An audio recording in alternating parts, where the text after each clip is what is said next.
কত নম্বর দীপঙ্কর দা? 33 great great great.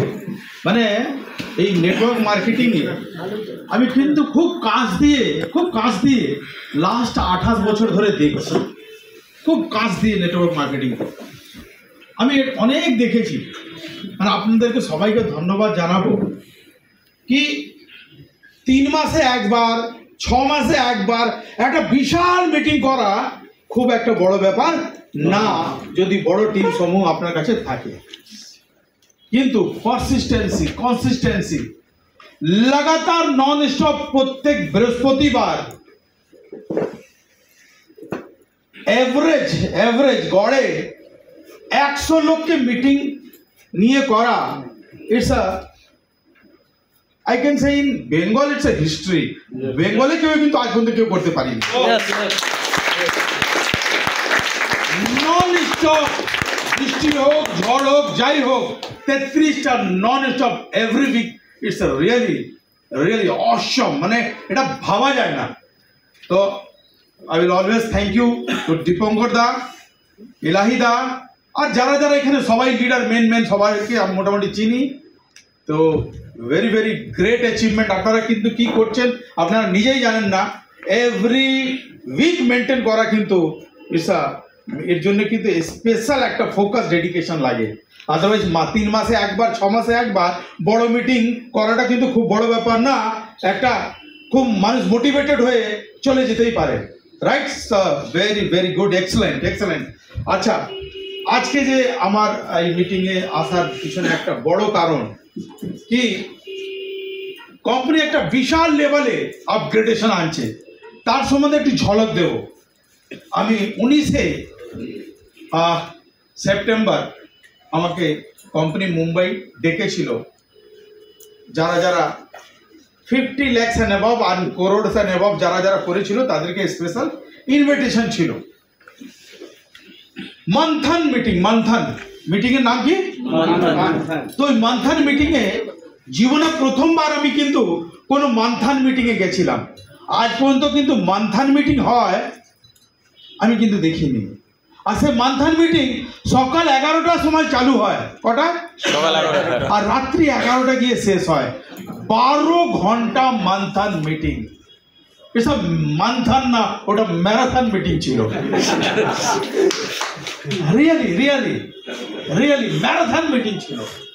আর ওই মিটিংয়ে কিছু জিস্ট ইম্পর্টেন্ট পার্টগুলো আপনাদেরকে আমি বলবো। তার আগে দীপঙ্কর দা অনেক ভালো কিছু কথা বলছিলেন about future of network marketing. তার সম্বন্ধে একটু লিঙ্কটা আমি কিছু এক্সাম্পল দুটো বলি।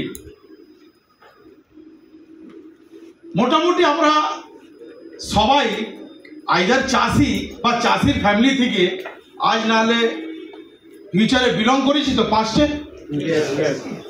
তো আমি চাষ নিয়ে কিছু এক্সাম্পল বলবো।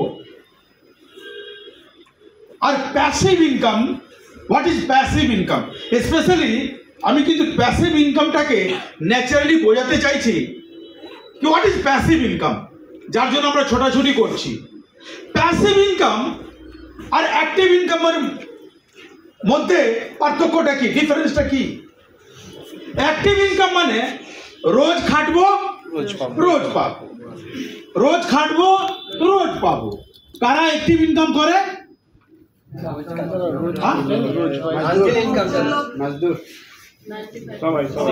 প্রায় সবাই যারা চাকরি ইনকাম করে তারাও কিন্তু অ্যাক্টিভ, কিন্তু চাকরিতে না গেলে কি স্যালারি পাবেন? হ্যাঁ, মোটামুটি সবাই অ্যাক্টিভ ইনকামেই রয়েছে। ভাই না খাটলে একটা উকিল চেম্বার যদি বন্ধ করে কি পাবে পয়সা?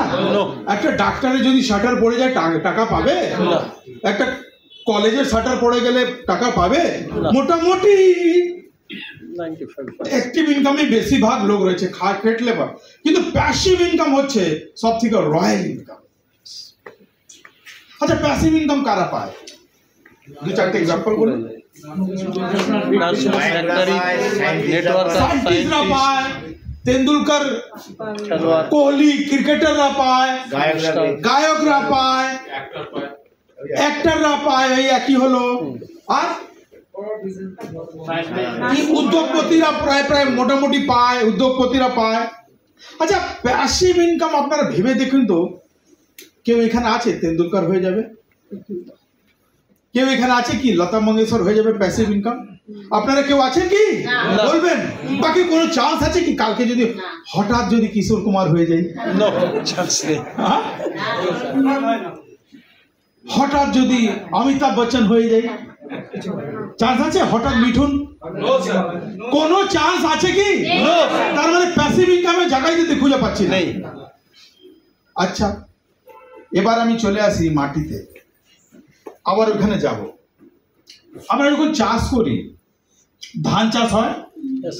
আচ্ছা, ধান চাষটা কি একবার করলে কি প্রত্যেক বছর কি ধান দেবে? না। তার মানে যদি কম্পেয়ার করি তো ধান গাছটা মোটামুটি প্যাসিভ ইনকামের মতন হয়ে গেল। প্যাসিভ না, সরি, অ্যাক্টিভ। একবার খাটলাম বাবা, একবারই পেলাম। আর সরষে অ্যাক্টিভ তো, আলু অ্যাক্টিভ তো, লঙ্কা বলবেন আপনারা, হ্যাঁ আমি হয়তো ভুলও বলতে পারি। হ্যাঁ, পটল, ঢেঁড়স, আম, আম কি একবারই ভাবতাম? আম কি হলো? হ্যাঁ, লিচু, জাম গাছ, কাঁঠাল। তার মানে বুঝতে পেরেছি অ্যাক্টিভ আর প্যাসিভের মধ্যে পার্থক্যটা। অ্যাক্টিভ মানে একবারই হবে, আর প্যাসিভ মানে একবার খাটবো আর। আচ্ছা বলুন তো, ধান গাছ হতে কত সময় লাগে? 3 মাস। কাঁঠাল গাছ 3 বছর। তবুও 5 বছর। তার মানে প্যাসিভ ইনকাম করতে গেলে সময় লাগে। আচ্ছা, আলু 3 মাস। হ্যাঁ, আম 5 বছর। আচ্ছা, ঢেঁড়স 3 মাস। 3 মাস। লিচু 5 বছর। ও, তার মানে বোঝা গেল প্রকৃতি বলে দিচ্ছে কি যদি অ্যাক্টিভ ইনকাম করো তাহলে বছর খানের মধ্যে এই তোমার ক্রিপ্টো বিরিপ্টো হাবি জাবি পঞ্জি করলে চলবে। প্যাসিভ ইনকাম করতে গেলে তোমাকে কি করতে হবে ভাই? 5 বছর ঠিক থাকতে হবে। তাহলে দীপঙ্কর তার কথাটা মিলে গেল নাকি? তোমাকে 5 বছর খাটতে হবে নাকি? হ্যাঁ, তো রিয়েলি প্রকৃতি কিন্তু সব সময় শেখায়। যদি শেখার আপনার ইচ্ছা হয় তাহলে everything you can learn from nature, correct? আর আমি তো নিউরো সায়েন্টিস্ট, নেচারের মধ্যে খুব পড়ে থাকি, মেন্টালি ধরে রাখি খুব। হ্যাঁ, বোঝাতে পারলাম? ভালো লাগলো? তার মানে আপনারা কনফিডেন্ট তো? এই যখন ইপাইটোরিয়াম ধরেছেন, এটা ঢেঁড়স আর পটল না, এটা ঢেঁড়স আর পটল, এটা কাঁঠাল আম গাছ। একটু ধৈর্য রাখতে হবে, লেগে থাকতে হবে। Clear? Are you happy with this? হ্যাঁ। আচ্ছা, আর একটা কথা হঠাৎ মনে পড়লো। এই আব্বাস, আপনার বাড়িতে কি বাসন আছে? আছে। সত্যি তো? আচ্ছা আচ্ছা ম্যাডাম, আপনার বাড়িতে ফ্রিজ? আচ্ছা, আপনার বাড়িতে কি টিভি আছে? ও বাবা, টিভিও আছে আপনার বাড়িতে, ভেরি গুড। আচ্ছা, আপনার বাড়িতে গ্যাস সিলিন্ডার আছে? আচ্ছা, খুব ভালো। আচ্ছা, তার মানে আপনাদের নিশ্চয়ই বাড়িও আছে? বাড়িতেই তো আছে। আচ্ছা, ঠিক আছে, বুঝলাম। বাড়িও রয়েছে, বাড়ির মধ্যে বাসন রয়েছে, ফ্রিজ রয়েছে, টিভি রয়েছে, আলমারি রয়েছে, তাই তো? যখন বাড়ি রয়েছে নিশ্চয়ই বাড়ির দরজাও রয়েছে। হ্যালো, দরজা রয়েছে তো? আচ্ছা, বুঝতে পেরেছি। বাসনের কাজ তো কিচেনে, ফ্রিজের কাজ তো ঠান্ডা ফান্ডা রাখার জন্যে, গ্যাসের কাজ তো রান্না ফান্না করার জন্যে, আলমারি কাজ তো কাপড় ফাপড় রাখার জন্য। এই দরজার কাজটা কি? কি বলছেন? আচ্ছা, বেরোবার জন্য দরজা লাগে না পা লাগে? আচ্ছা, দরজা যদি না থাকলে এখান থেকে ম্যাডাম বেরোতে পারবে না? হ্যালো, আচ্ছা, এই দরজাটা যদি না থাকতো ম্যাডাম কি বেরোতে পারতো না? তাহলে কি ভুল বললেন না ঠিক? বলুন। তার মানে দরজার কাজ কি? এবার বলুন তো আপনারা, বাড়ির মধ্যে আচ্ছা একটা দরজা বানাতে 20-25 হাজার টাকা লাগে? লাগে তো লাগে লাগে। তার মানে বাসনটা কত জরুরি আপনার জন্য, তার জন্য 25,000 খরচা করেছে। ফ্রিজটা কত জরুরি, তার জন্য 25,000 খরচা করেছে। কেন ভাই? ওর প্রোটেকশনটা জরুরি। আচ্ছা বলুন তো, একটা ঘরের মতনই কিন্তু বডিটাও রয়েছে, আর বডির মধ্যে ফ্রিজের মতন লিভার রয়েছে, কিডনি রয়েছে, হার্ট রয়েছে। আচ্ছা এটা কি বাসন থেকে দামি না সস্তা? অনেক দামি, অনেক দামি। বাবা পয়সা দিয়ে কেনা যাবে না, হ্যাঁ অমূল্য, রাইট? তার মানে এই যে বাড়ির মধ্যে যে আইটেমগুলো পড়ে রয়েছে, যে সোনার হিরে থেকেও কস্টলি, তার জন্য যদি দরজার উপরে একটা যদি ম্যাট্রেস কিনতে হয়, সে কি দামি? হ্যাঁ, তার জন্য আজ পর্যন্ত কোনো দরজা কিনেছেন? প্রোটেকশনের জন্য কিছু করেছেন? করেছেন কি? তাহলে ম্যাট্রেসটা কতটুকু জরুরি বুঝে গেলেন? হ্যাঁ, এই যে ভিতরে যত আইটেম, যেন অ্যাপোলো হসপিটাল চুরি না করে নেয়, উডল্যান্ড হসপিটাল যেন কিডনিটা বার করে না, হ্যাঁ বুঝতে পারছি?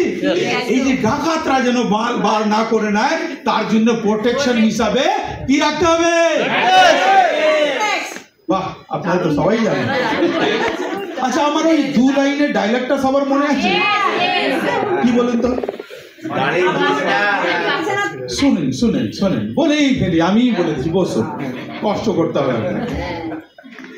বিছানায় তো সবাইকে খরচা করতেই হবে, আজ না হলে বিছানায় তো সবাইকে খরচা করতেই হবে, আজ না হলে। এবার আপনি ভাবুন, ঘরের বিছানায় একবার করবেন না হাসপাতালের বিছানায় বারবার করবেন? ঘরের বিছানায়। ঘরে বিছানায়। আর যদি আর না হলে একবার 2 নাইট 3 ডেজ প্যাকেজটা দেখে নিন। কারেক্ট? তো কত সুন্দর প্রোডাক্ট নিয়ে আমরা এগোচ্ছি, রাইট? আচ্ছা আপনারা মোবাইল ব্যবহার করেন? তাহলে আপনি কিন্তু মোর পাওয়ার ছাড়া বাঁচতে পারবেন না। এটা আর বোঝাতে যাচ্ছি না, কিন্তু বুঝে গেছেন আপনারা, কারেক্ট? তো উই আর ডুইং এক্সেলেন্ট, আমাদের কোম্পানি এক্সেলেন্ট। দেখুন, কোনো জিনিস খুব ভালো হওয়া একটা সংযোগের ব্যাপার, হ্যাঁ, কিন্তু সবকিছু ভালো হওয়া এটা উপরওয়ালা আশীর্বাদের ব্যাপার, রাইট? মালিক আমার চোখে দেখা 28 বছরের নেটওয়ার্কিং ইন্ডাস্ট্রিতে এইরকম ডাইনামিক মালিক আমি দেখি, আর আমার চোখে দেখা কোনো আজ পর্যন্ত এমন কোম্পানি পয়দা নেয়নি যে মালিক নিজের সারা সম্পত্তি নেটওয়ার্ক মার্কেটিং এর জন্য সমর্পিত করে দিচ্ছে। 1,500 কোটি টাকা স্টার্টিং এ। আমি আজ পর্যন্ত এমন কোন কোম্পানি দেখিনি যার ভিশন হচ্ছে টার্নওভার নয়, তার ভিশন হচ্ছে টার্নওভার নয়, তার ভিশন হচ্ছে কি আমি 1 লক্ষ সাধারণ মানুষকে কোটিপতি করব।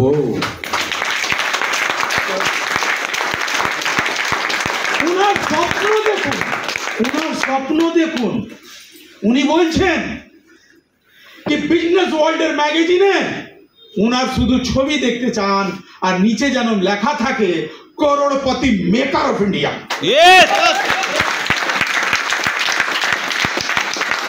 এটা হলো doctor Sagar Joshi. Vertically integrated company. Vertically integrated কিন্তু একটা ইংরেজিতে খুব টানা বেঁকা একটা কথা বলে গেলাম।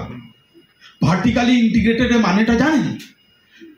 ভার্টিক্যালি মানে সোজা, একদম সোজা। আর সোজা মানে কারো সাপোর্ট লাগে না। আচ্ছা বলুন তো, লাউ গাছে সাপোর্ট লাগে না আম গাছে? এটা লাউ গাছ না,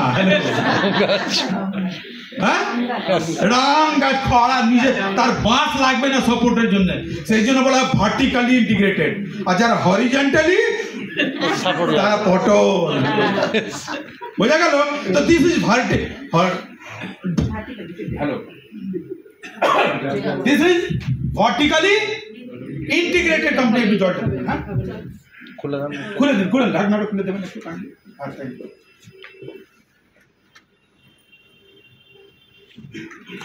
This is vertically integrated company.